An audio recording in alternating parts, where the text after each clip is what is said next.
Hello दोस्तों, नमस्कार। कैसे हैं आप सभी। मैं हूं विनीत कुमार बघेल और आप सबका स्वागत करता हूं क्रैक एग्जाम विद विनीत पर।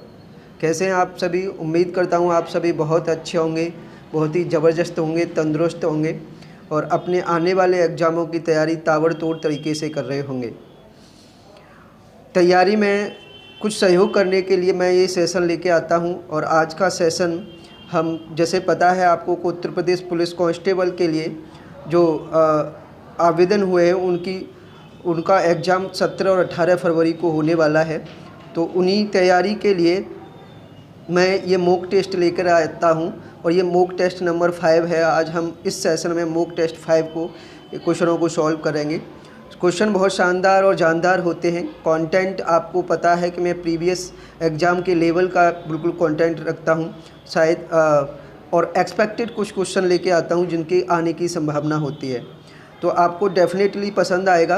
और चलते हैं सेशन में। और सेशन में जाने से पहले एक बात फिर कहूँगा आपसे कि जो इस वीडियो को पहली बार देख रहे हैं या हमारे चैनल को पहली बार विजिट कर रहे हैं वो प्लीज़ चैनल को सब्सक्राइब कर लें तथा बेल आइकन पर प्रेस कर लें, जिससे हर आने वाली वीडियो का नोटिफिकेशन उनके पास पहुँच जाए।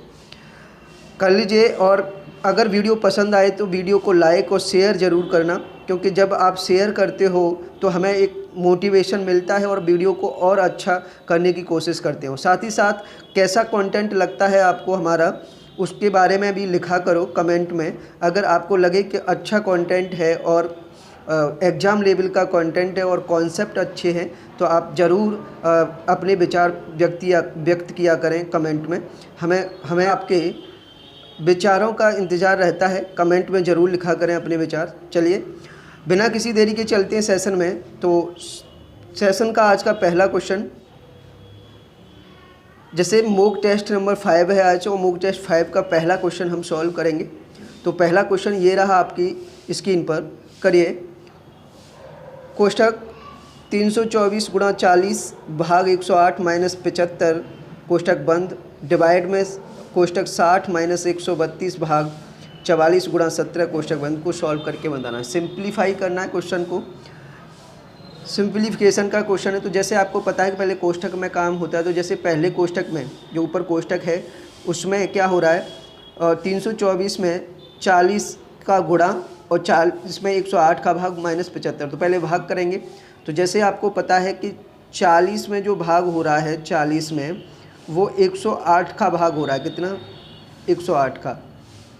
लेकिन 40 में 8 का भाग तो जाएगा नहीं, केवल 4 का 108 का भाग तो जाएगा नहीं, 4 का भाग कर सकते हैं। 4 ढाई 40 और 4 से काटेंगे तो 4 दूनी 8 और 4 सत्ते 28, 10/27। साथ में इसके गुणा में 324 था तो इसको भी सॉल्व कर लेते हैं। गुणा 324 तो 27 का भाग 324 में देंगे तो 12 दूनी 24, 12 सत्ते 84, यानी 27 से भाग 324 में करेंगे तो 12 बार जाएगा।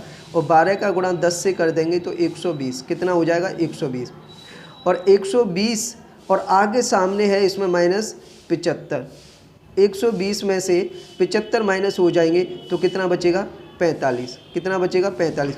ऐसे ही डिवाइड में कोष्ठक है, उसमें लिखा है 60 माइनस 132 भाग 44 और गुणा 17। तो अब यहाँ पर भाग करेंगे तो 132 में 44 का भाग करेंगे। 44 का भाग हो रहा है, 44 का भाग करेंगे तो ये 3 बार जाएगा।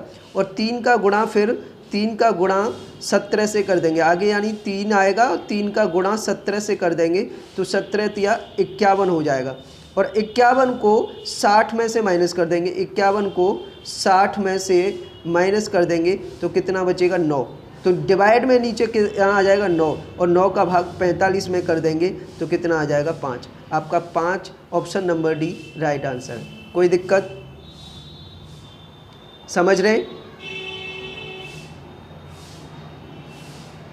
समझ में आ रहा है? बहुत बढ़िया। चलिए बढ़ते हैं नेक्स्ट क्वेश्चन पर। नेक्स्ट क्वेश्चन,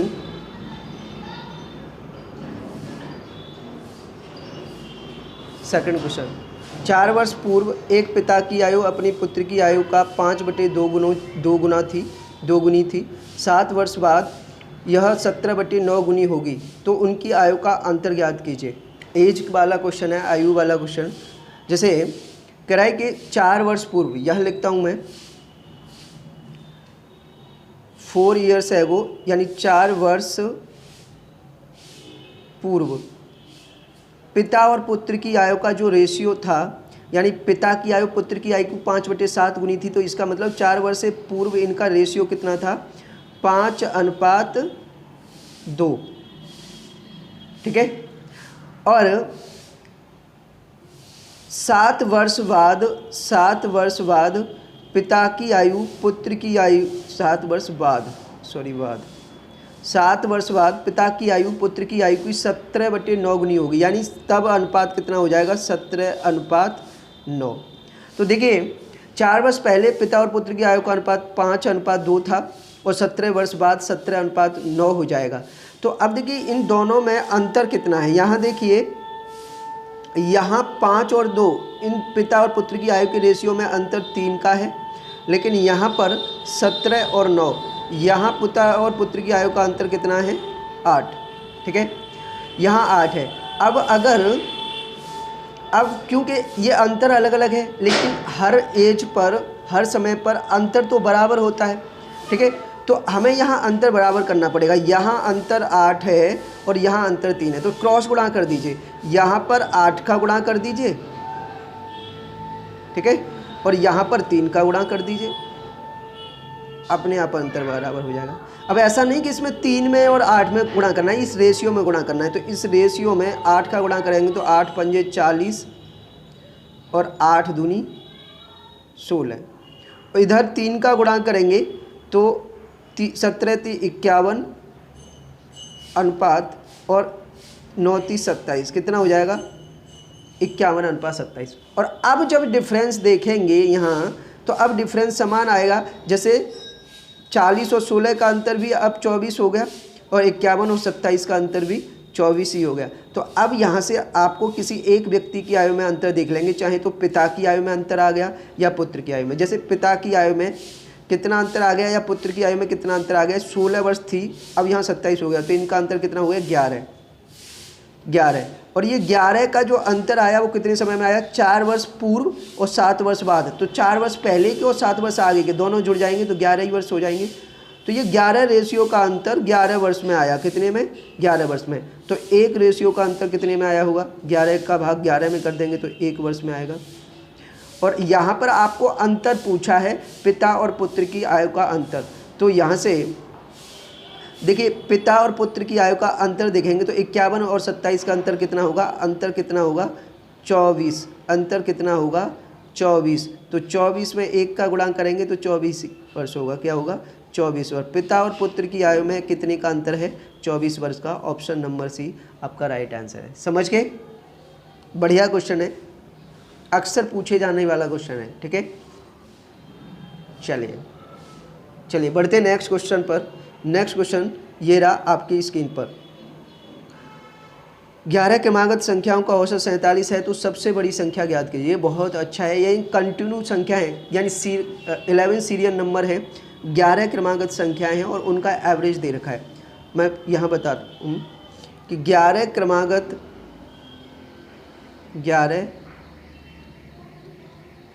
क्रमागत संख्याओं का एवरेज औसत है 47। तो इसमें से सबसे बड़ी संख्या कौन सी है, इन 11 संख्याओं में से सबसे बड़ी संख्या बतानी है। तो देखिए बड़ा आसान है, अगर जब भी क्रमागत संख्याओं का एवरेज दिया जाए, आपको क्या करना है, जितनी भी संख्याएं दे रखी होंगी उसमें से एक कम करना है और उसका आधा कर देना है, एक कम करके आधा कर देना। तो 11 में से एक कम कर देंगे, 10 हो गया, 10 का आधा कर देंगे 5। और अगर सबसे बड़ी संख्या पूछे तो इसको इसके एवरेज में जोड़ देना, यानी 5 को 47 में जोड़ देना है। तो यहाँ से सबसे बड़ी संख्या आ जाएगी, सबसे बड़ी संख्या। तो सबसे बड़ी संख्या हो जाएगी 5 और 47 52। कितनी, 52। Option number B right answer. अगर सबसे छोटी पूछी जाती तो ऐसे ही इसको 47 में से घटा देते, यानी 42 आती सबसे छोटी संख्या। ठीक है, तो इस तरीके से बड़े आसान तरीके से कर सकते हैं। क्रमागत संख्याओं का एवरेज दे रखा है, तो जितनी क्रमागत संख्याएं उनमें से एक कम कर लीजिए और उसका आधा कर लीजिए। आधा करने के बाद एवरेज में अगर सबसे बड़ी संख्या पूछी है तो एवरेज में इसको जोड़ दीजिए, और अगर सबसे छोटी संख्या पूछी जाए तो एवरेज में से इसको घटा दीजिए। बस ये काम करना है। यहाँ सबसे बड़ी पूछी थी इसलिए एवरेज में 47 में 5 को जोड़ दिया, 52 हो गया। ऑप्शन नंबर बी आपका राइट आंसर। समझ गए? कोई दिक्कत? चलिए नेक्स्ट क्वेश्चन ये रहा। देखिए ये भी सिंप्लीफाई करना है कि कोष्ठक रूट 676 गुणा रूट 2025 कोष्ठक बंद डिवाइड में रूट 1225 प्लस अंडर रूट 900 कोष्ठक बंद, इसको सॉल्व करना है। यहाँ भी देखिए मैं ऐसे लिख दे रहा हूँ तब आपको समझ में आ जाए। जैसे क्वेश्चन इस तरीके से है कि वर्गमूल 676 गुणा में वर्गमूल 2025 डिवाइड में, ये बटे में है, वर्गमूल 1225 प्लस में वर्गमूल 900 ऐसे है। तो आप देखिए जैसे मैंने बताया था कि ये अगर ओरल आपको स्क्वायर याद होंगे और स्क्वायर रूट ओरल याद होंगे उतनी जल्दी, तो 676 किसका वर्गमूल होता है? 26 का, गुणा 2025 किसका वर्गमूल होता है? 4 पंजे 20, 45 का, कितने का होता है? 45 का, डिवाइड में 1225 किसका होता है? 3 चौक 12 यानी 35 का, प्लस 900 का वर्गमूल कितना होता है? 30।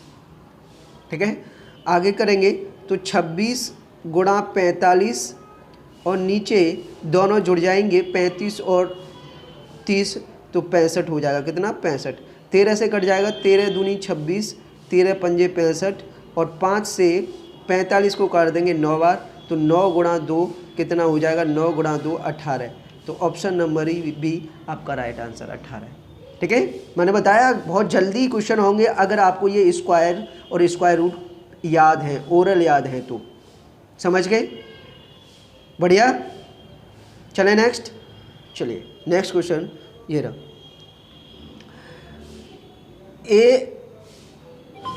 ए अकेला एक काम को 36 दिनों में जबकि बी अकेला इसे 30 दिनों में कर सकता है।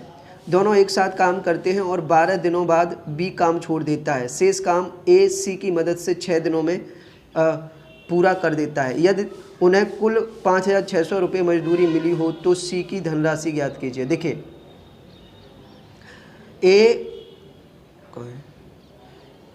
ए काम को, ए पूरे काम को 36 दिनों में करता है। ठीक है, 36 दिनों में करता है, और बी उसी पूरे काम को 30 दिन में कर सकता है, 30 दिनों में कर सकता है। तो आप क्या करेंगे, पहले इनका काम बनाएंगे तो 36 और 30 का एलसीएम करेंगे, 36-30 का एलसीएम आएगा 180। एफिशिएंसी बनाएंगे तो 36 का भाग देंगे 180 में तो 5 एफिशिएंसी आ जाएगी, और 30 का भाग देंगे तो 6 एफिशिएंसी आ जाएगी बी की। दोनों ने एक साथ मिलकर काम शुरू किया तो दोनों की एफिशिएंसी जुड़ेगी, दोनों एक साथ काम करते तो दोनों की एफिशिएंसी जुड़ेगी, तो दोनों की एफिशिएंसी हो जाएगी 11। लेकिन 12 दिन बाद बी ने काम छोड़ दिया, 12 दिन बाद बी ने काम छोड़ दिया, तो इसका मतलब 12 दिन तक इन दोनों ने किया, तो 12 दिन का काम कितना हो गया? 132। 12 दिन का 132 काम हो गया। तो बचा कितना काम? तो यहाँ पर शेष काम, टोटल काम 180 था, 180 में से शेष जो काम बचा वो शेष काम बचा 48। 180 में से 132 घटा देंगे तो कितना बचेगा? 48 काम। इस 48 काम को ए ने सी की मदद से किया। ए ने सी की मदद से मतलब ए और सी ने दोनों ने मिलकर काम किया। जो बचा हुआ काम था 48, दोनों मिलकर करेंगे तो, और दोनों ने मिलकर कितने समय में किया? 6 दिन में। 6 दिन में तो 6 का भाग कर देंगे इसमें, 6 का भाग करेंगे 48 में तो कितना आ जाएगा? 8। 8 क्या आ गई? एफिशिएंसी आ गई। ये एफिशिएंसी 8 आ गई एफिशिएंसी किसकी? ए और सी की मिलाकर। लेकिन हमें चाहिए केवल सी की एफिशिएंसी, तो सी की एफिशिएंसी के लिए क्या करेंगे? ए की एफिशिएंसी घटा देंगे 8 में से, क्योंकि ए की एफिशिएंसी कितनी है? 5। 8 में से 5 घटा देंगे तो 3 आ जाएगी ए की सी की एफिशिएंसी। तो अब हमारे पास तीनों की एफिशिएंसी हो गई, ए बी और सी।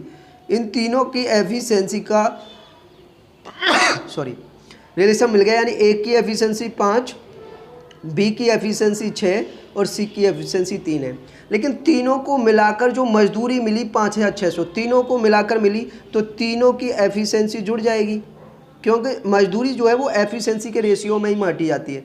तो 5 और 6 11 और 3 14, 14 की वैल्यू है 5600, 5600। तो यहाँ से एक यूनिट की वैल्यू निकालेंगे तो एक यूनिट की हो जाएगी 14 चौका 56 400। एक रेशियो की वैल्यू कितनी हो गई 400। और आपसे पूछा गया है कि सी को कितनी मजदूरी मिली, तो सी का एफिशिएंसी का रेशियो कितना है 3, तो 3 की वैल्यू 3 गुणा 400 1200, कितना 1200। तो सी को कितनी मजदूरी मिली 1200। ऑप्शन नंबर ए आपका राइट आंसर है। समझ गए।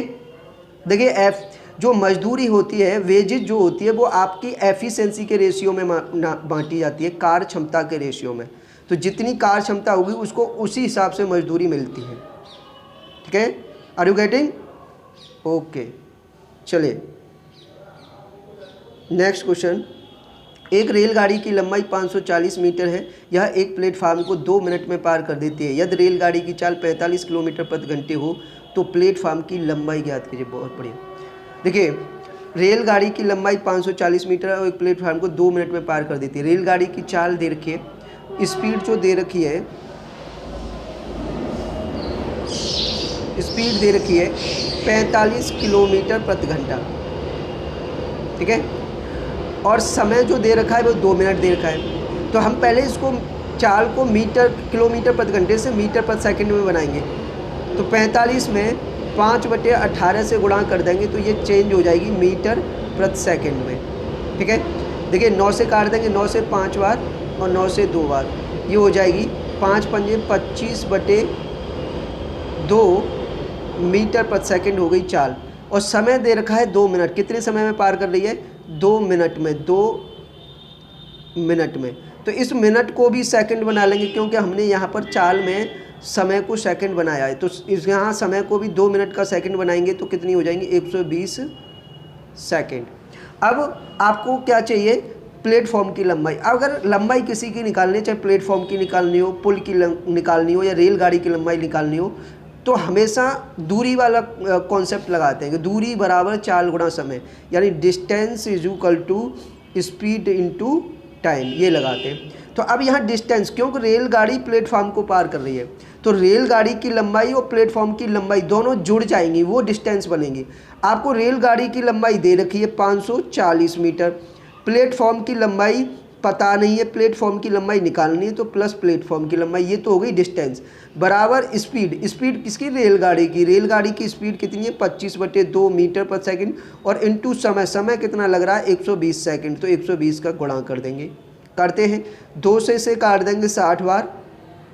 ठीक है, तो यहाँ से 540 प्लस प्लेटफॉर्म की लंबाई मिलाकर कितना हो जाएगा? 25 सिक्का 150 से 1500, कितना आ जाएगा? 1500। और जब यहाँ से केवल प्लेटफॉर्म की लंबाई निकालेंगे तो 1500 में से रेलगाड़ी की लंबाई 540 को घटा देंगे, 540 को घटा देंगे, ये कितना बचेगा? 960। कितना? 960 मीटर। ये आपकी प्लेटफॉर्म की लंबाई हुई। ऑप्शन नंबर सी आपका बिल्कुल राइट आंसर है। समझ गए? कोई दिक्कत? किसी तरह की कोई भी परेशानी हो, कोई दुख दर्द कष्ट परेशानी अगर समझने में, तो बताइए। समझ में आ रहा है ना? बिल्कुल समझ में आ रहा है, वेरी गुड। चलिए नेक्स्ट क्वेश्चन ये रहा। एक विलयन में अम्ल और पानी का अनुपात 9:11 है। यदि इसमें से 20% विलयन को पानी से बदल दिया जाए तो नए मिश्रण में अम्ल और पानी का अनुपात क्या होगा? बहुत बढ़िया। देखिए विलयन में अम्ल और वाटर, अम्ल और पानी का रेशियो कितना है? 9:11 है। इसका मतलब टोटल विलयन कितना हुआ? यानी 9 भाग अम्ल है, 11 भाग पानी है, तो टोटल मिश्रण कितना हो गया? 9 और 11 20। अब कह रहा है कि इसका 20% पानी से बदल दो, यानी इसमें से इसका 20% निकाल दो, विलयन का 20% निकाल दो, तो 20 का 20% कितना होगा? 4।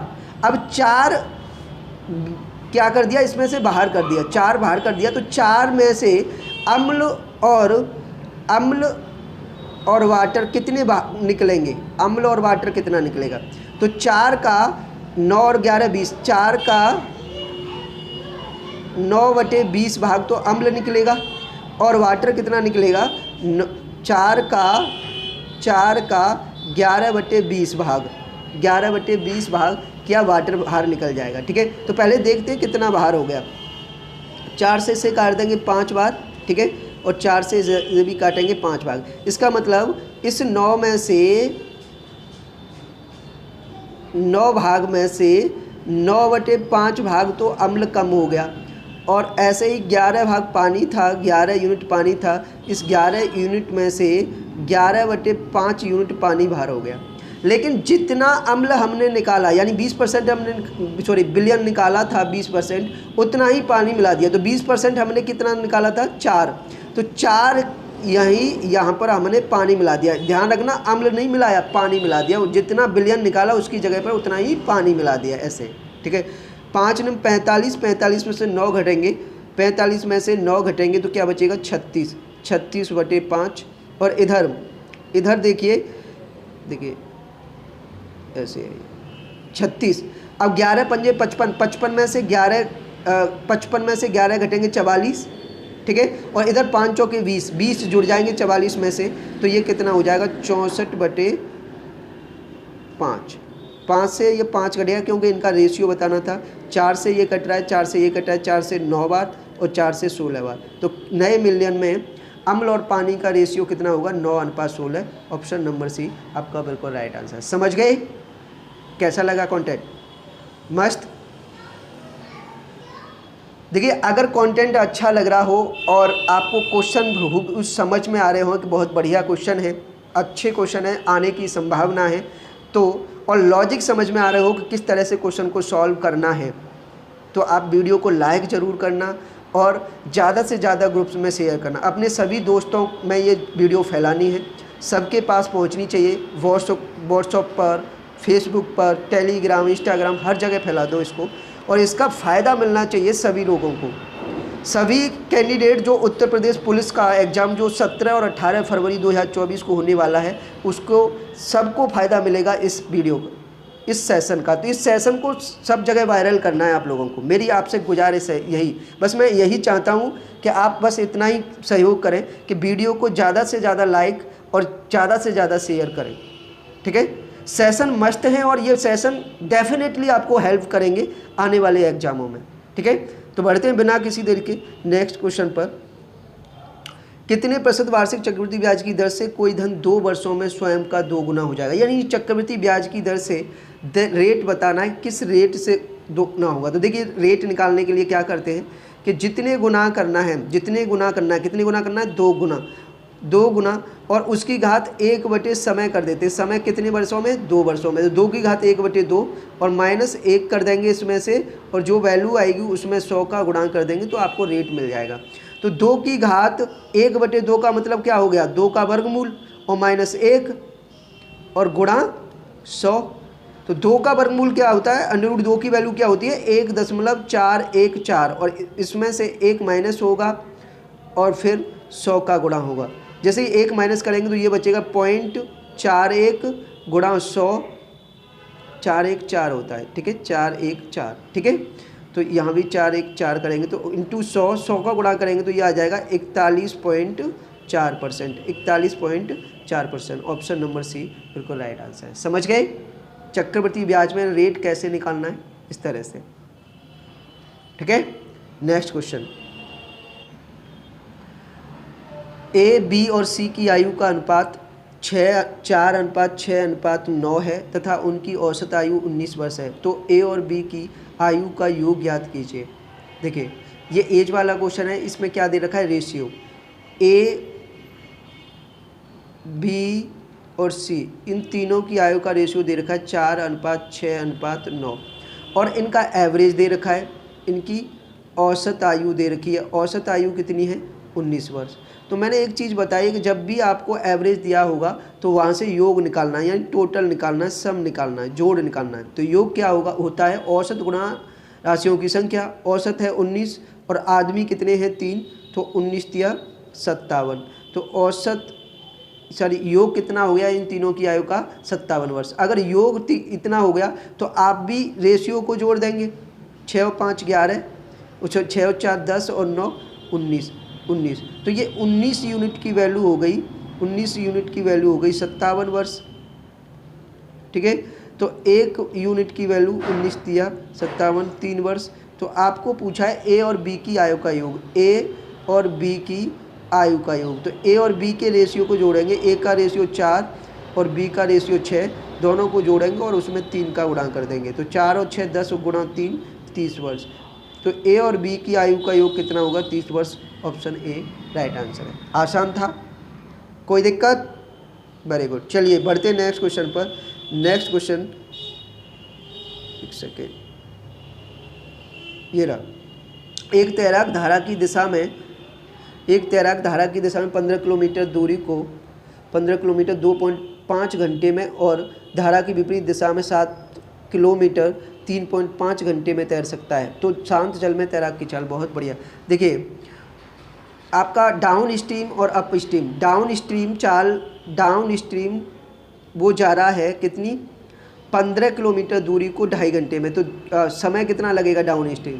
ठीक है, सॉरी, चाल क्या रहेगी डाउन स्ट्रीम? दूरी बटे समय। ठीक है, तो यहाँ से पॉइंट हटाऊंगा, यहाँ 0 बढ़ जाएगा और 25 छिक्का 150, यानी 6 किलोमीटर प्रति घंटा तो हो गई इसकी डाउन स्ट्रीम चाल। तथा अप स्ट्रीम धारा के विपरीत जाएगा तो कितना जा रहा है? धारा के विपरीत जा रहा है 7 किलोमीटर और कितनी समय में? 3.5 घंटे में। 7 तो दूरी बटे समय फिर करेंगे तो 3.5 का 7 में भाग देंगे तो 2 बार जाएगा, यानी अप स्ट्रीम चाल कितनी होगी? 2 किलोमीटर प्रति घंटा। तो आपसे शांत जल में नाव की चाल पूछिए, शांत जल में नाव की चाल यानी स्मॉल यू, शांत जल में चाल।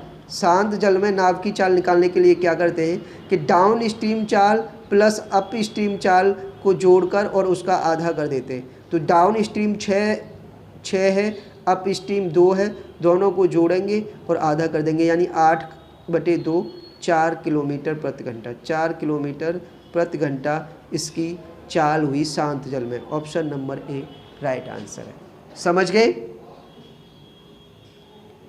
कोई दिक्कत नहीं। चलिए नेक्स्ट क्वेश्चन ये रहा। 8/15, 28/39 और 44/45 का मासा ज्ञात कीजिए। बहुत बढ़िया क्वेश्चन। देखिए मासा बताना है लेकिन फ्रैक्शन में वैल्यू है, फ्रैक्शन दे रखा है 8/15, 28/39, सॉरी हाँ चलो कोई बात नहीं, मुझे लग गया, और 44/45 इसका मासा करना है। क्या करना है? मासा। तो मैंने बताया था कि फ्रैक्शन का मासा कैसे किया जाता है या लासा कैसे किया जाता है। तो मासा करना है तो हम जो न्यूमरेटर अंश जो होंगे 8, 28 और 44 इसका तो करेंगे मासा, इसका मासा करेंगे। और जो हर होंगे, हर कितना है? 15, 39 और 45 इसका करेंगे लासा यानी एलसीएम, और तब जाके आंसर आएगा। तो 8, 28 और 44 का आप मासा करेंगे जैसे करते हो, चाहे फैक्टर मेथड से डिवीजन मेथड से। 8, 28, 44 का मासा या कॉमन सेंस से करोगे तो कितना आएगा? 4, क्योंकि 4 ही ऐसी संख्या है जिसका तीनों में भाग जा रहा है। ठीक है, तो 4 मासा हो गया। दूसरा 15, 39 और 45 का लासा करोगे तो 15 तो कॉमन है इसमें, 15 45 में कॉमन आ गई, 3 भी 45 में कॉमन आएगी, जो यहाँ 13 बचा। 13 गुणा 45 करेंगे, 13 पंजे 65, 13 चौका 52, 585। तो इनका लासा कितना आएगा? 585, यानी 15, 39 और 45 का लासा करेंगे तो 585, और यही आंसर हो गया 4/585। ऑप्शन नंबर डी आपका राइट आंसर। समझ गए? यानी भिन्नों का मासा लासा ऐसे ही किया जाता है ना। मासा करना है तो अंश का मासा और हर का लासा करना होता है। ठीक है, और लासा करना होता है तो अंश का लासा हर का मासा करते हैं। बस इस तरह से करते हैं। बढ़ते हैं नेक्स्ट क्वेश्चन पर। नेक्स्ट क्वेश्चन ये रहा। यदि सी और वी का अनुपात 2/3:4:5 है तथा ए और सी का अनुपात 5/6:4/3 है तो ए बी सी तीनों का अनुपात बताना है। ठीक है, रेशियो का क्वेश्चन है, आसान है, वैसे केवल फ्रैक्शन में दे दिया है तो उसको डिफ़िकल्ट ना समझें। 4 सॉरी सी और बी का रेशियो है 2/3 अनुपात 4/5। तो पहले इसको सीधा ही कर लेते हैं। सीधे कैसे करेंगे, देखिए 2 से 1 बार, ये 2 से 2 बार। अब क्रॉस गुणा कर देंगे, 5 का गुणा 1 से तो 5, 3 का गुणा 2 से 6, तो 5/6 हो गया। वैसे ही ए और सी का अनुपात दे रखा है, ए और सी का अनुपात है 5/6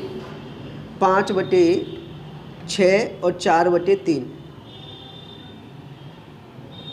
5/6 अनुपात 4/3 करेंगे तो देखिए अब यहाँ 3 से 1 बार और 3 से 2 बार, तो 2 चौका 8 और 5 एकम 5, क्रॉस गुणा कर देंगे तो 5/8 कितना हो गया, 5/8। अब तीनों का कंबाइंड करना है, यानी ए बी और सी तीनों का कंबाइंड रेशियो बताना है। तो देखिए कंबाइंड रेशियो कैसे करेंगे, आप देख पा रहे हैं इन दोनों को जोड़ेंगे तो इसमें कॉमन क्या है, सी कॉमन है। सी नाम सेम आ रहा है तो सी की वैल्यू यहाँ कितनी है 5 और यहाँ कितनी है 8। तो बराबर करने के लिए यहाँ क्रॉस गुणा करना पड़ेगा कि यहाँ पर तो आपको 8 का गुणा करना पड़ेगा और यहाँ पर आपको 5 का गुणा करना पड़ेगा। कर दो तो 8 पंजे 40 किसका हो गया, सी का, 8 छिक्के 48 बी का, और यहाँ से 5 पंजे 25, 5 पंजे 25, ठीक है। और यहाँ से बी का कितना हो जाएगा, 8 छिक्के 48 और यहाँ से 5 अट्ठे 40 सी का। तो ये हो गया रेशियो तीनों का मिलाकर 25/48/40। 25/48, ये सब ऑप्शन गलत है, इस पे ऑप्शन पे ना जाए, ठीक है। ऑप्शन गलत है, ये कट ही नहीं रहा किसी से, ठीक है। तो 25/48/40 होगा, ये आंसर है, ठीक है। ऑप्शन मिस्टेक है, बाई मिस्टेक, ठीक है, चेक नहीं किए गए, थोड़ा जल्दीबाजी में था इसलिए, ठीक है। तो ये बनेगा, समझ गए ना, बढ़िया। चलिए नेक्स्ट क्वेश्चन ये रहा। प्रिया ने 2 बैग 1656 रुपये में खरीदे। वह पहले बैग को 11% हानि पर और दूसरे बैग को 18% लाभ पर बेचती है। यदि दोनों बैगों का विक्रय मूल्य बराबर हो तो पहले बैग का क्रय मूल्य बताना है। यानी दोनों बैगों का क्रय मूल्य 1656 है, लेकिन जब वो बेचती है तो एक को 11% हानि होती है और एक को 18% लाभ पर बेचती है, और दोनों का विक्रय मूल्य बराबर आता है, तब पहले का क्रय मूल्य बताना है। पहले बैग का,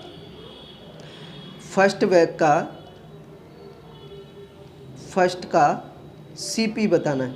तो देखिए मैं डायरेक्ट तरीका बता रहा हूँ किस तरीके से करना है। दोनों बैगों को उसने कितने में ख़रीदा, 1656 रुपये में। दोनों का क्रय मूल्य 1656 है, और इनटू इसमें से एक बैग को पहले बैग को 11% हानि पर बेचा और दूसरे बैग को 18% लाभ पर बेचा। तो देखिए हम फर्स्ट बैग की कीमत निकाल रहे हैं, तो हम दूसरे बैग पर देखेंगे क्या हो रहा है, लाभ हो रहा है या हानि हो रहा है। तो दूसरे बैग पर 18% लाभ हो रहा है, तो 18% लाभ पर बिकेगी चीज़ तो कितने में बिकेगी, 118 में बिकेगी, ठीक है। बटे में, क्योंकि दो वस्तु हैं तो दोनों का क्रय मूल्य सीपी क्या होता है, 100% होता है। सीपी 100 और 100 200% हो गया, और इसमें से एक को 11% हानि हुई है और एक पर 18% लाभ हुआ है। तो हानि हुई है तो माइनस और लाभ हुआ है तो प्लस, ये कर देंगे। तो 1656 गुणा 118 और नीचे सॉल्व करेंगे तो देखिए 200 में से 11 घटाएंगे लेकिन 18 जोड़ देंगे तो ये वह हो गया, 18 जोड़ेगा तो 207 हो जाएगा। कितना, 207। अब देखिए 207 का भाग 1656 में देंगे तो 8 बार जा रहा है, 8 7 56, 8 दूनी 16, और 8 का गुणा 118 से करेंगे, 18 अट्ठे 144 और 800 944। कितना, 944। तो पहले बैग को कितने में ख़रीदा था, 944 में। पहले बैग का क्रय मूल्य 944। ऑप्शन नंबर सी आपका राइट आंसर है। समझ गए, बहुत बढ़िया। चलिए नेक्स्ट क्वेश्चन ये रहा। एक दुकानदार ने 20% तथा X% की 2 क्रमागत छूट देकर एक मोबाइल को 9,200 रुपये में बेचा। यदि मोबाइल का अंकित मूल्य 12,500 है तो X का मान ज्ञात कीजिए। बहुत अच्छा क्वेश्चन है, बहुत ज़बरदस्त क्वेश्चन है, आप अच्छे से पाएंगे, ठीक है। यानी दुकानदार ने 2 क्रमागत डिस्काउंट दिए, एक को 20% डिस्काउंट दिया है और दूसरा दिया है फिर X% का, और छूट देने के बाद उसका SP 9,200 रुपये हुआ, और अंकित मूल्य दे रखा है, MRP दे रखा है कितना, 12,500। तो सुनिए 12,000, यहाँ करता हूँ, 12,000 500 रुपये MRP है। इसमें पहला बट्टा दिया 20% का, 20% का बट्टा दिया तो कितने परसेंट पे बिकी? 80% पर। कितने पर? 80% पर।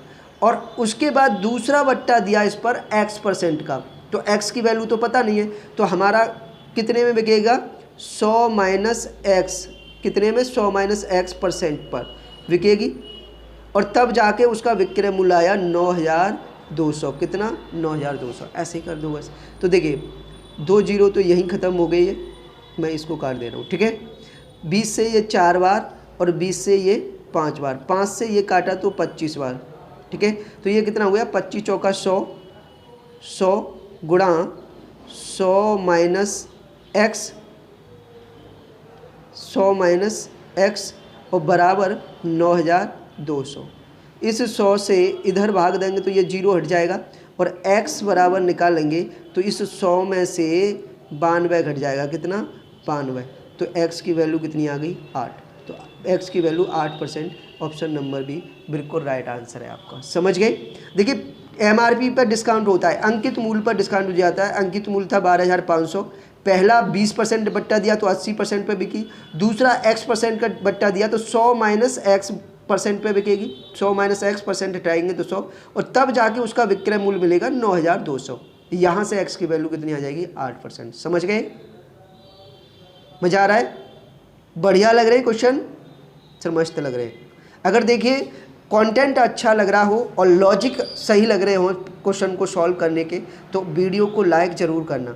देखिए बहुत मेहनत लगती है इस तरह की वीडियो बनाने में, इस तरह के कंटेंट बनाने में। कंटेंट को अगर आपको अच्छा लगता है तो अपने विचार ज़रूर कमेंट में लिख के बताया करें, कैसा कंटेंट लगता है, कैसे तरीके लगते हैं हमारे पढ़ाने के आपको, ठीक है। क्योंकि जब तक आप अपने विचार नहीं बताते हो, आप कमेंट में अपना जैसे मैं ये नहीं कहता कि सब अच्छा ही अच्छा लिखना है, आपको अगर कुछ कमी नज़र आ रही है तो उस कमी को भी लिख सकते हैं, जिससे मैं आगे आने वाले सेशनों में सुधार सकें और उसको बढ़िया कर सकें, ठीक है। क्योंकि जब तक आपसे पता नहीं चलेगी कि हमारे अंदर कमी क्या है, तब तक हम सुधार नहीं पाएंगे।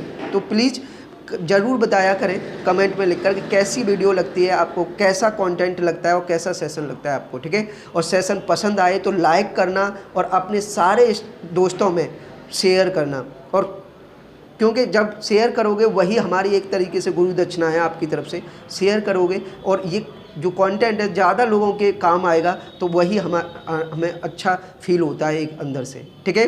तो आई होप कि आप ये काम करेंगे। और दूसरा मैं ये बता दूं आपको कि ये हमारा 5वां सेशन है, यानी मॉक टेस्ट नंबर, ये मॉक टेस्ट जो है 5वां है। इससे पहले 4 मॉक टेस्ट हो चुके हैं, उसकी पूरी मैंने प्ले लिस्ट बना दी है।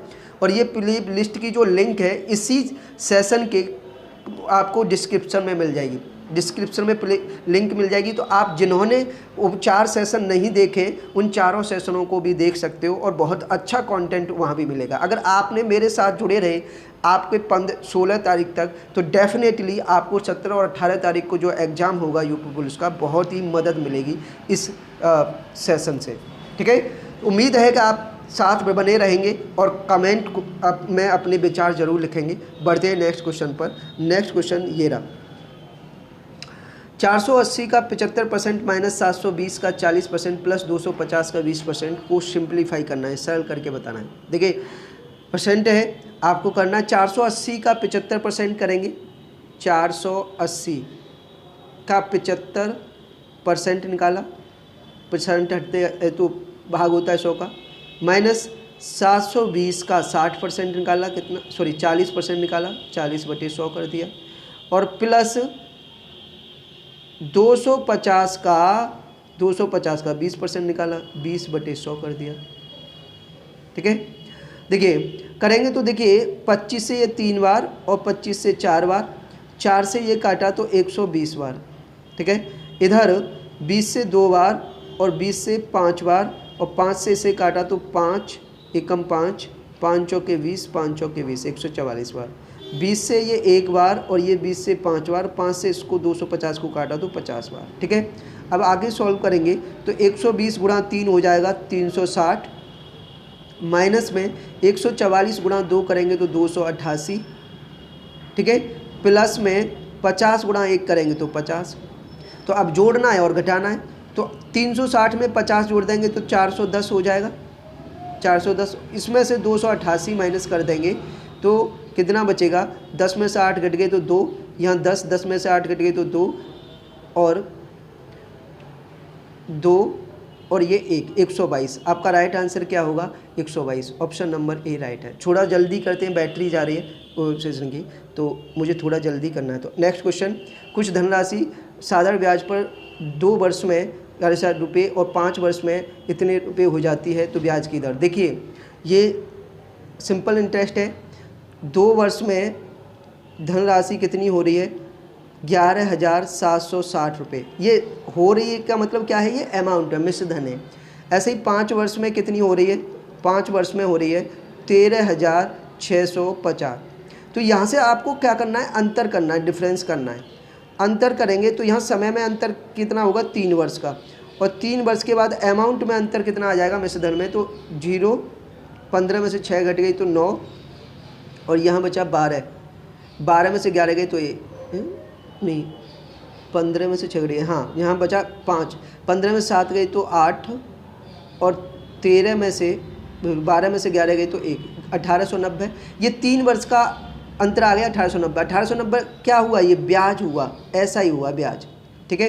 तो 1 वर्ष का ब्याज निकाल लेंगे, यहाँ 1 वर्ष का ब्याज, 1 वर्ष का ब्याज के लिए 3 का भाग कर देंगे, 3 छक्के 18, 3 तिया 9, 630 रुपये 1 वर्ष का ब्याज, ठीक है। यहाँ पर 2 वर्ष और 5 वर्ष दे रखा है, तो इतने ही समय का आपको ब्याज निकालना पड़ेगा। तो 2 वर्ष का ब्याज निकालेंगे, 2 वर्ष का ब्याज निकालेंगे तो 6 दूनी 12, 1260 रुपये हो जाएगा।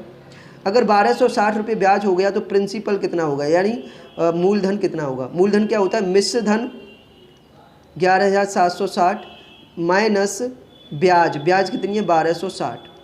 तो आपको यहाँ से 10,500 रुपये क्या मिल जाएगा, मूलधन बन जाएगा। 10,500 रुपये मूलधन हो गया तो रेट क्या होगा, क्योंकि ब्याज तो मूलधन पर ही लगती है 10,500, ठीक है, पर दर कितनी, यानी 1 साल का ब्याज कितना है 630 रुपये, ठीक है। तो इंटू 100, ठीक है, यहाँ से कर देंगे तो 2 जीरो ये कट गए, ठीक है। 7 से 7 ने 63, 90 बार 7 से ये 7 एकम 7 और 7 पंजे 35, 15, 15 से ये कट जाएगा तो 6%। दर कितनी हो गई, 6%। ऑप्शन नंबर डी आपका राइट आंसर है, ठीक है।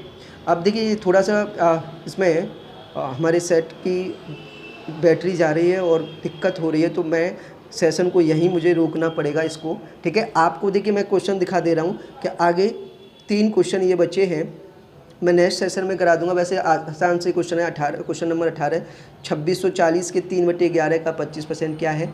एक तो ये क्वेश्चन बचा है। दूसरा ये बचा है, एक व्यक्ति 90 नींबू बेचता है तो उसे 18 नींबू के विक्रय मूल्य के बराबर लाभ होता है, तो उसका लाभ कितने % है, ये बताना है। और एक लास्ट ये बचा है कि यदि एक वर्ग की प्रत्येक भुजा को 4 गुना कर दिया जाता है तो इसका क्षेत्रफल कितनी गुना होगा। मैं इन तीनों क्वेश्चनों को नेक्स्ट सेशन में बता दूंगा और आप घर पर ट्राई करना। इसको स्क्रीनशॉट ले लीजिए। ये है 20वां क्वेश्चन, ये 19वां क्वेश्चन और ये 18वां क्वेश्चन। ये क्वेश्चन आपको सॉल्व करने हैं और कमेंट में इसके आंसर करने हैं। आपको मैं इनके होमवर्क के लिए दे रहा हूँ, ठीक है, होमवर्क के लिए है। आप ये भी होमवर्क है और ये भी आपका होमवर्क है, ठीक है, और ये भी आपका होमवर्क है, ठीक है। तीनों क्वेश्चनों को सॉल्व करना और वीडियो के नीचे कमेंट में इनके आंसर करने हैं। और किस तरह की आपको वीडियो लगती है, किस तरह से सेशन लगता है, कैसा कंटेंट लगता है, ये अपने विचार ज़रूर लिखिए कमेंट में। तब मिलते हैं नेक्स्ट सेशन में। आज के लिए इतना ही। Thank you very much.